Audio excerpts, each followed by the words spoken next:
Appalachian Outdoors out here. It's late February. Pretty warm day today. It's 48 degrees, I guess. Warmest day we've had in a little bit. Sun's shining. We just come off of a major flood event here in southeastern Kentucky.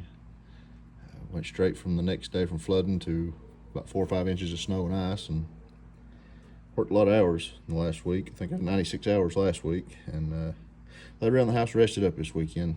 Take advantage of a few days off, and wasn't pretty. I figured I'd get out here and show you another knife I acquired. This is the Thorn Bush Hunter. It's another custom from Jeff Haze. Comes with the Kydex sheath, belt loop. Okay, it's got the, looks like off a Spyderco belt loop, but he usually puts tech locks on these. I think this was one of his personal knives that he set up for himself, and then ended up getting it. But anyway, here's the knife. This is done in ADCR V2 steel. It's got the hand filed jimping on the back.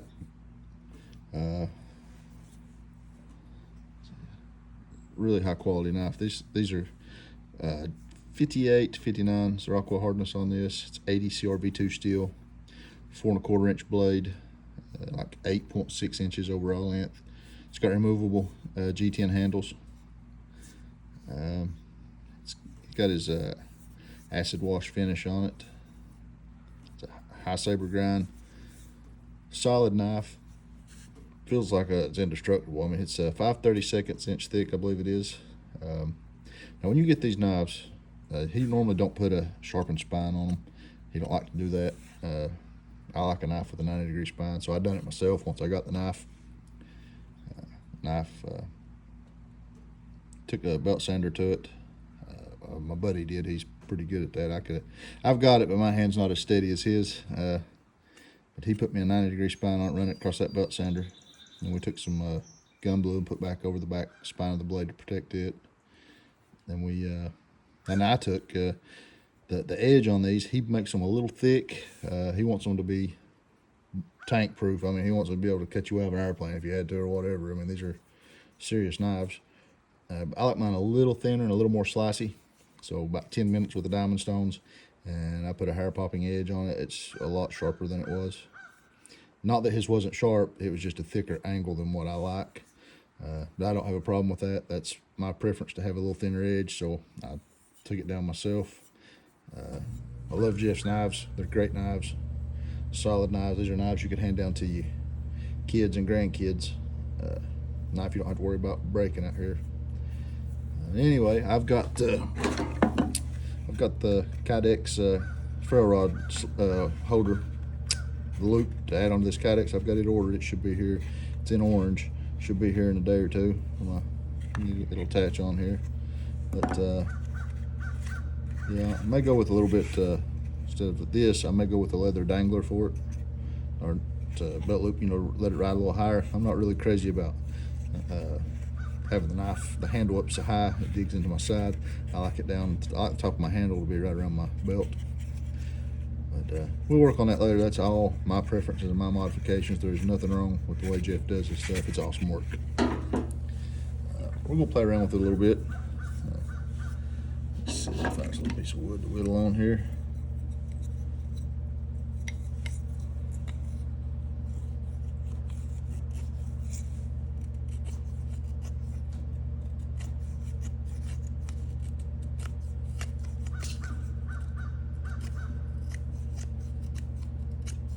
Get us some shavings piled up here, and then we'll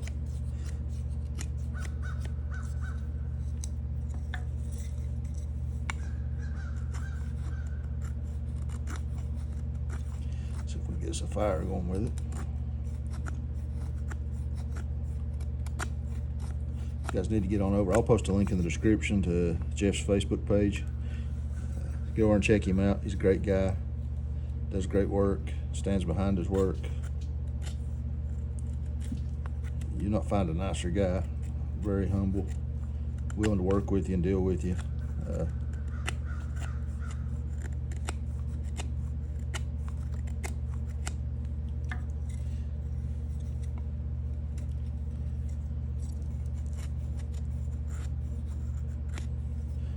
Got our spring meetup in the mountains coming up here.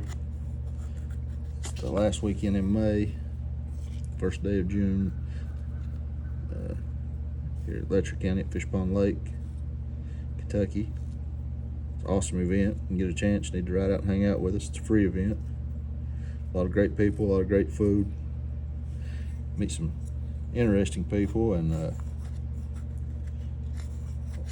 we learn a few new skills as we have different people. They do different classes. We have some wilderness first aid, some basic first aid stuff going on. We have got bow drill classes. We've got tarp shelter setups, some knot tying classes. Never know what kind of classes we're going to have. It just depends on who all we get to show up, what all you have going on. It's right on the little Fish Pond Lake there. No gasoline motors allowed, but you can bring your kayaks or your canoes or whatever and fish and kayak up down the little pond there.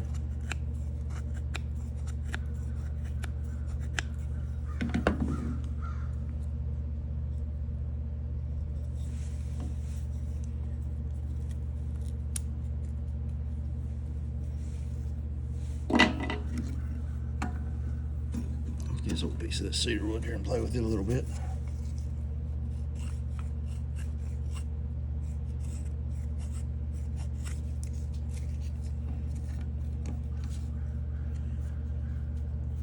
Feels good to get outside for a little bit. Seems like I haven't had time to look up to do nothing. Really looking forward to weather break and clean up in spring and get out and get in the woods again. Don't get to do a whole lot in the wintertime. Shortly, as spring broke in, I'll get back in the woods and get some more outdoor content going for you. I'll get some, want to do a little more outdoor cooking, trying out some different little stoves and different recipes in the woods. So we'll try that out once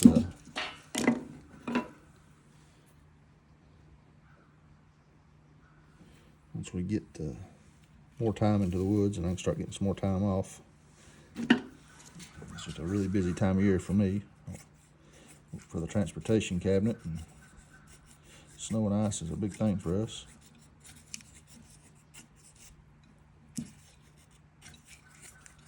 So I'm pretty much tied down from November to mid-March.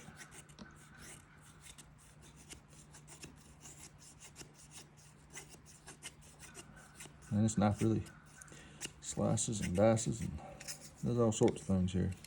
For a big heavy knife, a thick knife, this is not a little thin slicey knife like a Mora or something of that effect. And this is a more of a, what I would call a survival knife. This is something that's, it's a kind of a do-all. You use it to chop and beat with, but also with it does pretty good with the smaller attacks too. Now I'm not going to tell you it's a tomato slicer or a real fine carver, because it's not what it's made for. It will, to a degree, yes it will. It'll get you out of a pinch, and it'll more than enough cutting edge and to do whatever you need to do with it. I wouldn't have no doubt being able to baton this through whatever. Get some of that piled up there, and we'll use the spine. We'll shave us up some fat wood shavings here.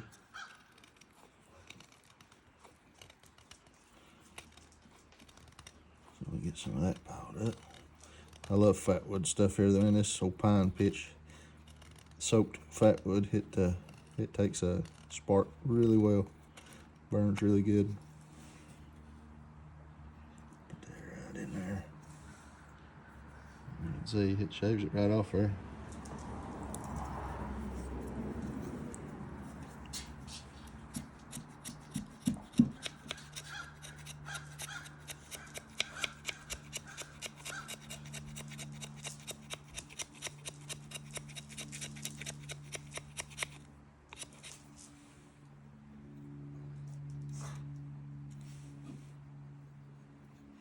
Get all kinds of that now.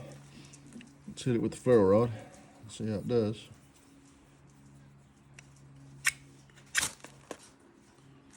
Yeah.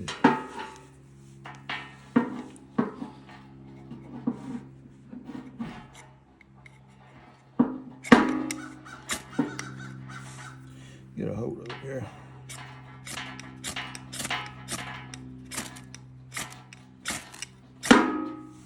Try it the old-fashioned, my favorite way to do it. I hate drawing sparkling like that. It just messes your whole pile of tinder up there. To me, it's better if you lay it like this and just draw it across it.